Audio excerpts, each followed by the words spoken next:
welcome to the show. And with me today is Gordon Schmeer. And I think you are going to love him just the way I do because of what he does with music. It is absolutely amazing. He has a singing saw, as I call it. And I'm looking very much forward to for you to experience what I've experienced. But that's not all that Gordon has. He also has a story, what happened to him and his wife with their daughter. So I'm looking forward for you to get to know him. And I hope for you, when you listen to Gordon, to see when your life gets to despair or frustration or you just don't understand what is happening, that there is still a mighty God and that there is hope out there for you. Now, Gordon, welcome to the show. Thank you. It's a pleasure to be here, Barbara. Yeah, thank you for coming all the way, quite a ways, and yet you are in education there. What is it exactly that you're doing in Grants I'm Pass? an educational assistant at an elementary school in Grants Pass, Oregon, and I work with children kindergarten through third grade. But that's not the only thing that you're doing. That is. You have this whole music ministry that is working with it as well. Isn't it, by the way, fun to work with young children? It is. It is. Every day is different and challenging and interesting. Yeah, I agree. We have a daycare in our house. So we work with children every day, and it gets quite lively. It does. At certain days. It does. But you know, you have actually this whole music. The first time I heard you was at a luncheon in Grants Pass, and I was blown away that you could make music out of a saw. Can you explain this a little bit, because it doesn't make any sense? Well, I know. It is rather unique. It's unusual. It's a throwback to vaudeville days when there were hundreds of saw-playing acts on the vaudeville stage, but today not many people do it anymore, and it's considered an American folk art instrument.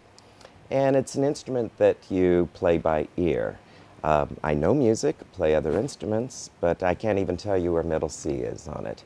It's just something, if you can whistle or hum a tune, you play by ear and coax music out of an ordinary handsaw. Pretty unusual. The kids love it.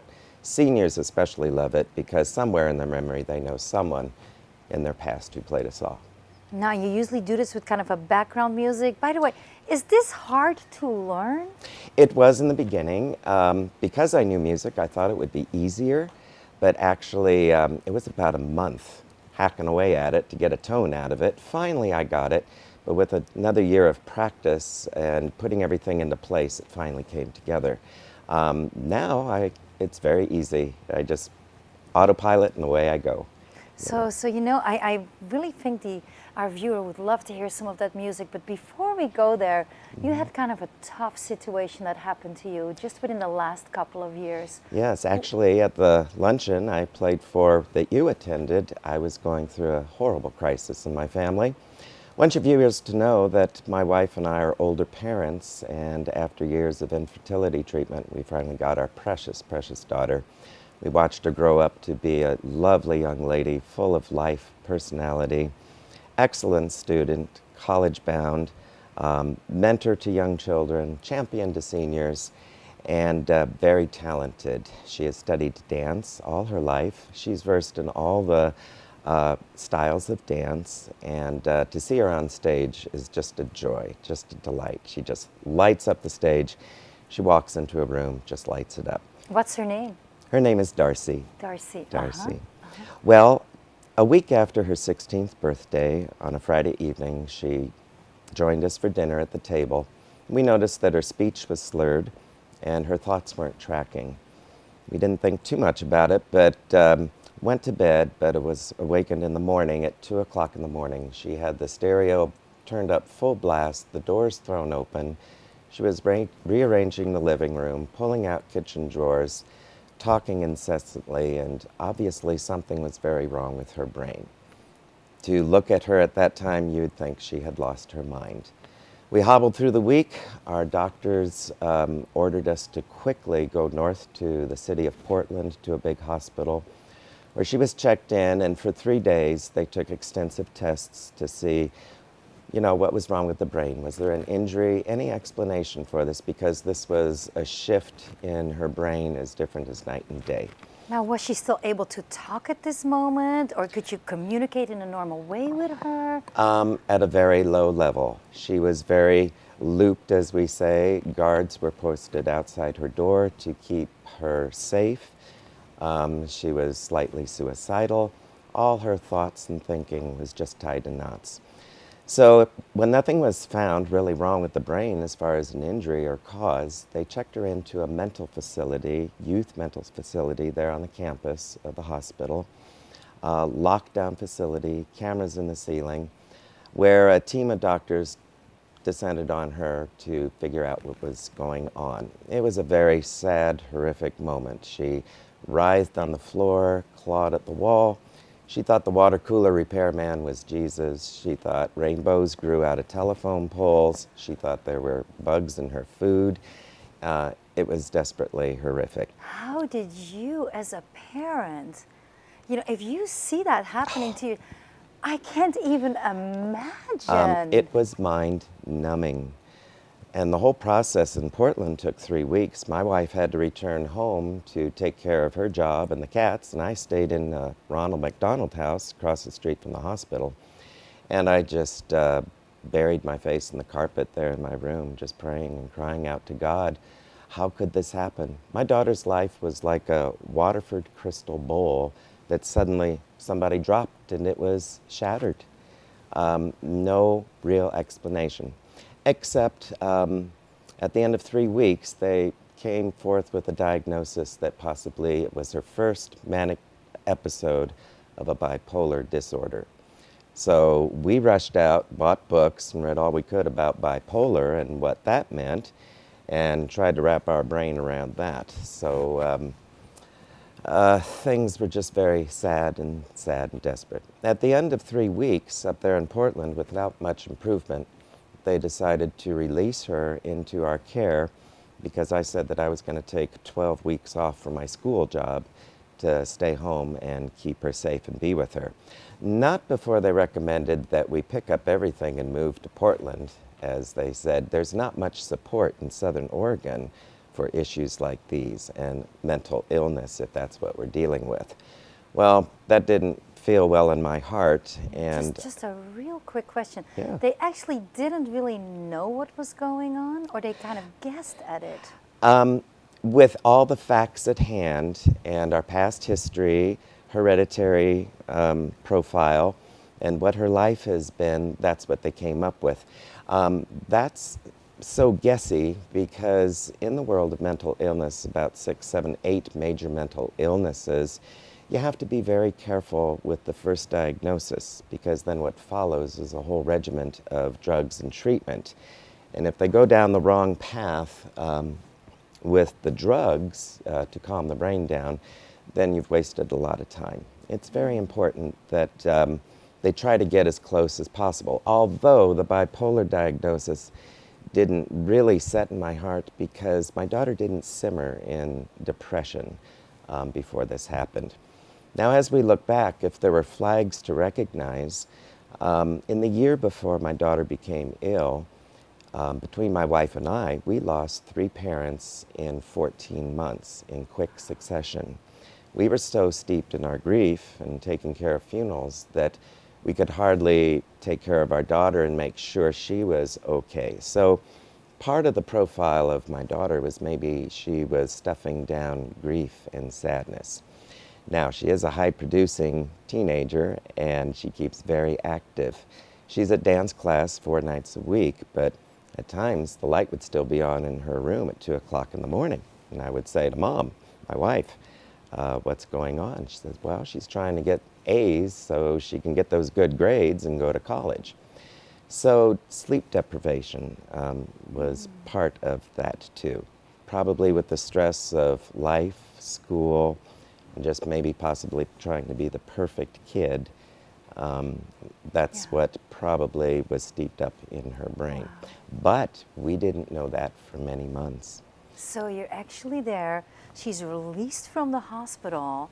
It's not safe to be for her by herself. No. And then what you do with that. Before we go there, we will be right back. Hi, we want to help you to learn to love your life.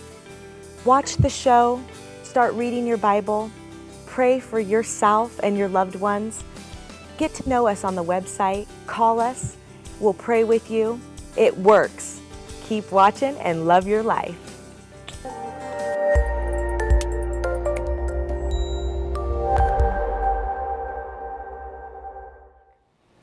Welcome back to the show, and with me is Gordon Schmeer, whose daughter, his beautiful 16-year-old, all of a sudden seemed like something was desperately wrong, and the doctors were kind of guessing what the problems were. They went all the way to Portland, and then she was released 3 weeks later with not real clear answers. What did you do when she was released? Did you take her back home or to a facility? Well, we took her back home. Her episode totally brought her present life to a halt. No school, no dance, no nothing. She was to be in a dance production in 11 different numbers. The producers had to plug those holes quickly. That summer, we were to go to Austria, where she was to dance in a world dance festival. That didn't happen. The sad thing about this is we prided ourselves in a full calendar, I guess, and I'm a very visual guy. It's as if you held open a chessboard and you had all the players on your chessboard, and you tilted it and everything fell off. There was nothing on our calendar, absolutely nothing at all. It was horrific. So she's at home with us, no school. We brought in a very special, gifted, spirit-filled home tutor, a gentleman who was very instrumental and helped put together her educational process. For she couldn't read a paragraph in a book, she couldn't write a sentence. And here I am, an elementary school assistant, and I'm doing basic flashcards and multiplication. And here she was, a sophomore in high school, just all getting ready for college. You must have almost been crying through those moments. It was agony. It was agony, because I'm a type A guy who has everything planned out. First, she's going to go to school, get married, go to college. And the thing about a mental illness, it's not just the disease, it robs you of your hopes and dreams. So with that, my wife and I, our lives were wiped out. Our daughter was very precious to us. She was our only daughter. And there was no way to guess what the future would be. So it was just desperate sadness for us. Now, in those moments, what happens to friends and family? Do you get a lot of advice, you know? Well, because it was a mental issue, a portion of your friends fall away because they don't quite know what to say to you or how to support you. But then some of the friends we had jumped right in with relief to give us breaks. Some of my men friends would come to the house and they would tell you, you know, it's important to take care of yourself while you're taking care of somebody ill. Try as they might, they would take me away to a restaurant for a meal, but I would just sit there and cry for the whole hour because I was so lonely. And if I went to town or go to the store, I'd meet somebody who didn't hear the story, and I'd have to take 45 minutes to explain all that would happen. I'd arrive back home in worse shape than when I went. My daughter was beloved in our little communities, kind of like an icon, so everybody was shocked to hear the word, and a sad, sad story. I remember when I was in Portland, I would call my pastor's wife for support, and she would say to me, "Gordon, are you breathing?" And I said, "Well, of course I'm talking to you," but then I thought about it. I hadn't been breathing. This was free fall, desperate crisis, and how even was forgot to breathe. God in your life during that time? You know, did you get mad at God? You know, I think it's not right, but you get to that point of despair. Well, Barbara, I had been a Christian all my life since I was a teenager, and I knew enough to know not to get angry at God, not to be bitter. So I didn't do that. I just pushed that aside. You tend to think, though, does God know how I feel? Does he know what I'm going through? So in my desperate praying, it was, Lord, in your sovereignty, you gave my family this experience. Now, you got my attention, teach me. Tell me lessons. What a beautiful way to respond. The Lord will honor that. He will. He will. Frankly, I must admit I wasn't too proud of the way I handled all this in the beginning. I'm your typical guy that was just freaking out, and very controlling. I wanted to control everything. I wanted to make it right. I wanted to fix everything. And none of that was possible. None of that was possible. I was like the disciples sleeping at the back of the boat, and the storm came up, and their help was in the boat all the moment, but I didn't know that. This, in my whole life, was the test of faith that was bigger than anything I had ever experienced. Oh, wow. And so it's part of my story, too, that God had to get my attention to show me deeper truths. He wants me to be close to Him, in intimacy with Him. And I probably got a little laxed and lazy through the years, thinking, well, life is good. Didn't think anything this catastrophic would befall my daughter and my family. You know, so I just kind of, in a boat, drifted away from the shore, and this episode was like the Lord towing me back in. Well, Gordon, we live in a fallen world. Things are going to happen. Bad things, sad things, but my son went through horrible things to attain our salvation for eternity. Yeah. And when I remembered that, it helped me think, well, if our Lord endured that, then He must know how I feel. And so through the whole experience, I could see God was really with us all the time, leading us, bringing us the people who would help us, uniting people. And one thing about this episode is it really brings people together, your circle of friends, your church, your community. And people just hopped on the prayer chains and just didn't quit, praying and praying and praying. Talking about prayer, maybe it's you that needs prayer right now. It's in a desperate situation of your own. It could be anything. It could be small or it could be big. I'd love to hear from you. Go to barbtv.org and request prayer, or call our toll-free number 855-836-1100. And what I really liked what Gordon just said here was like, God had a plan. It wasn't all for nothing, and it actually brought him to God instead of being kind of in a routine of comfort all the time. It's kind of a wake-up call. Maybe that's where you're at right now, and if you do that, contact us. We'll love to pray with you and encourage you. So here you are. You're in the midst of all this, and it is tough. And did this stop, or is it still going on today, or what happened? Well, it went on for months. My daughter was so crippled in her mind, she couldn't open a milk jug. She couldn't decide if she wanted milk or juice for breakfast. And she also regressed to age 6 or 7. Played on the living room floor with her dolls again and wanted to go to McDonald's for the Happy Meal inside. And she had left that years ago because she was 16, a vibrant teenager.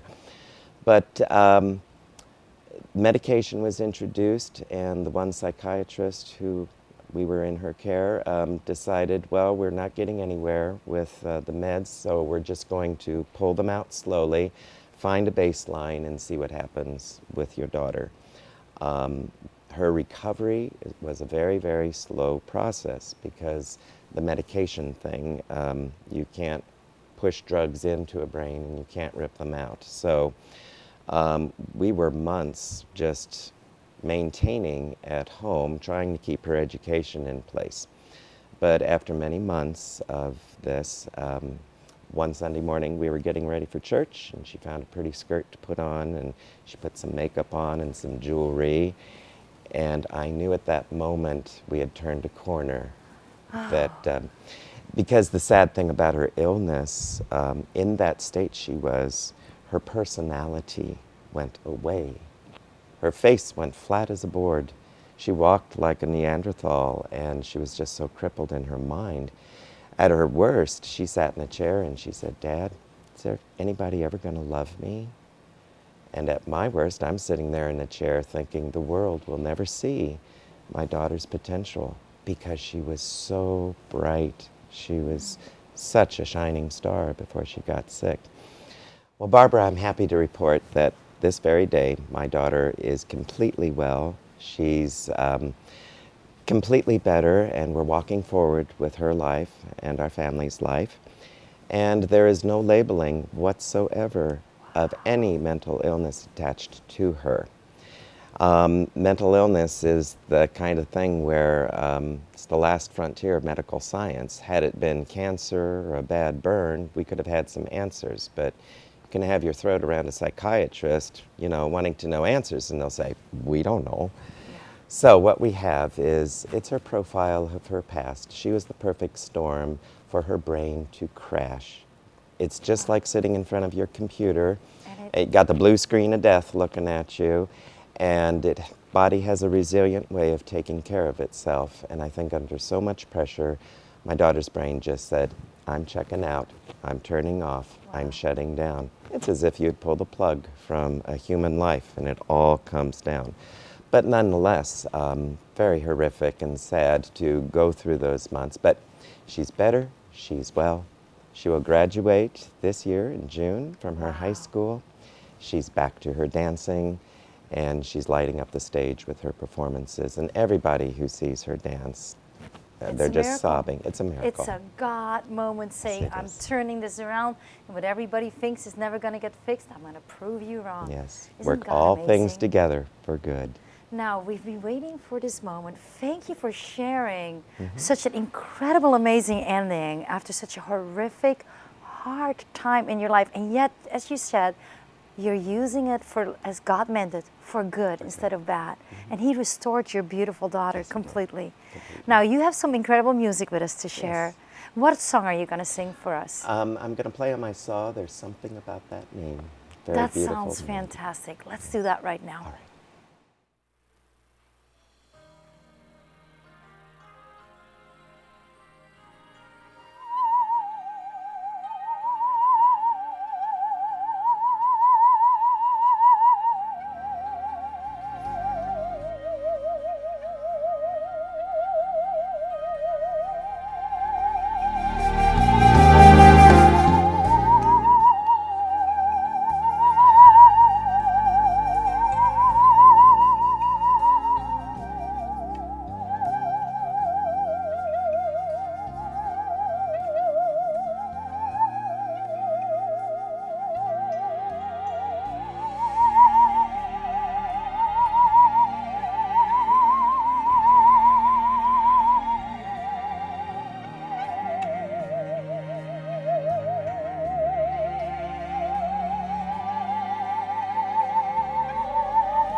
I'm so excited to tell you about this wonderful study guide, Ransom.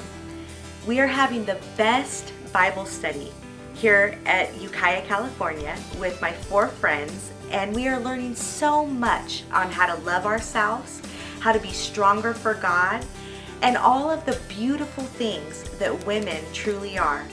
And I just want to let you know that you should get it, and we thank you for that wonderful gift, Barb Marshall. Thanks so much for the opportunity to tell you about this study guide that has made such an impact in my life and those who are studying with me. Thank God for Barb Marshall, who has written not only Ransom the book, but the study guide.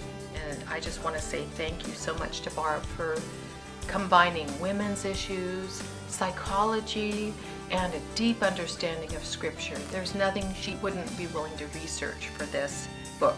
So thank you so much, Barb, for bringing this to be manifested in our lives. Thanks. You know that there is a plan for your life. Don't just sit back. Don't just let it just stay there. Do something.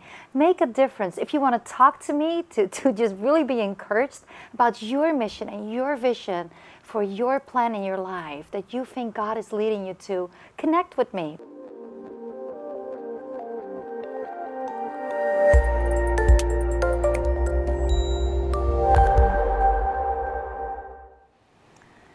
Welcome back to the show, and with me is Gordon Schmeer, and you just heard something I barely could wait for you to hear, because isn't that amazing? That is so exciting, and I'm glad you got to be part of that as well. And for a man that has gone through so much, to be able to put so much passion into the music, God wants that passion that Gordon has in your life too. He believes in you too. And even if there are hardships and hard times, God's saying, I have a plan for you, I have hope for you. I encourage you, if you want to talk to us about anything we just discussed, about mental disease or anything that happens, I can tell you, I won't have all the answers, but I can tell you one thing, God does, and I can pray with you. Call us, 855-836-1100, or go to our website, barbtv.org. And Gordon, I just want to say thank you so much for an incredible pleasure for you sharing what God turned out for good. Thank you. Thank you.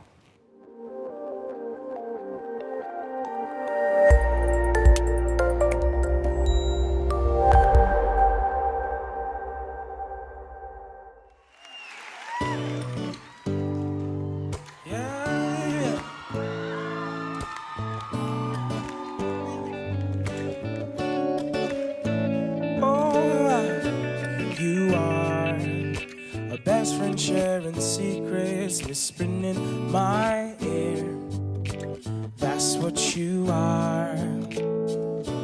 You are the peace that lies within me, telling me have no fear. That's what you are. You are the morning sunlight on my pillow. Oh, a gentle kiss upon my face.